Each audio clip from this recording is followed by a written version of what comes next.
Hello guys, ഇന്ന് ഞാനൊരു നോമ്പ് തുറക്ക് വന്നതാണ് കേട്ടോ. പിന്നെ ഇവരൊക്കെ ആരൊക്കെയാൻ ചോദിച്ചാൽ ഇതൊക്കെ എൻ്റെ ഹസ്ബൻഡിൻ്റെ കസിൻസാണ് കേട്ടോ. അപ്പോൾ ഞങ്ങളൊക്കെ ഒരേ വൈബിലുള്ള ആൾക്കാരായതുകൊണ്ട് ഞങ്ങളൊന്ന് കൂടാന്ന് കരുതിയതാണ്. പിന്നെ അത് ആ കൈകൊണ്ട് ആക്ഷൻ കാട്ടുന്ന ആൾ എനിക്ക് അവളെ ഇന്നൊന്നും പരിചയപ്പെടൽ തൊടുത്തിയതല്ല. എൻ്റെ കൂടെ +1 +2 ഒപ്പം പഠിച്ചിരുന്ന എൻ്റെ ബെസ്റ്റ് ഫ്രണ്ടും കൂടെയാണ് കേട്ടോ അവൾ. പിന്നെ അത് പറയുന്നതിന് മുന്നേ ഞാനും ഭാര്യയും പരിചയപ്പെടാനും അതുപോലെ ഞങ്ങൾ ഈ ഒരു കല്യാണം നടക്കാൻ കാരണം അവൾ തന്നെയാണ് കേട്ടോ. അവളാണ് കേട്ടോ അതൊക്കെ ഒന്ന് സെറ്റാക്കി തന്നത്.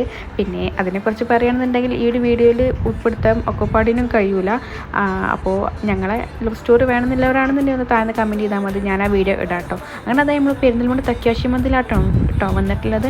അങ്ങനെ എനിക്ക് നോമ്പ് തുറക്കുന്ന വീഡിയോസൊന്നും എനിക്ക് ഇതിൽ ഉൾപ്പെടുത്താൻ കഴിഞ്ഞില്ല. അങ്ങനെ അത് ഫുഡ് എത്തി കേട്ടോ. ഫുഡ് നമ്മൾ ഓർഡർ ആക്കിയത് എന്താണെന്ന് വെച്ചാൽ അവിടുത്തെ ഇഫ ചിക്കൻ മന്തിയാണ് കേട്ടോ ഓർഡർ ആക്കിയത്. അവിടുത്തെ ഇഫ ചിക്കന് കുറച്ച് ഫാൻ ബേസ് കൂടുതലാണല്ലോ, അപ്പോൾ നമ്മൾ അതന്നെ ഓർഡർ ആക്കി കേട്ടോ. അങ്ങനെ അത് നമ്മൾ ഫുഡൊക്കെ കഴിച്ച് പിന്നെ കുറച്ച് അയക്കുടിയൊക്കെ നടന്നു കുറച്ച് അധികം ഫോട്ടോസൊക്കെ എടുത്തിട്ടു. പിന്നെ ഞങ്ങൾ 5 പേരും കൂടിയാൽ പിന്നെ ഫോട്ടോ എടുക്കൽ അവിടെ നിർബന്ധമാണ്. പിന്നെ അത് നമ്മൾ നേരെ കറാമ സിറ്റിയിലോട്ട് പോയിട്ടോ, പെരിന്തൽമണ്ണ തന്നെ കറാമ സിറ്റിയിലോട്ട് പോയിട്ടോ.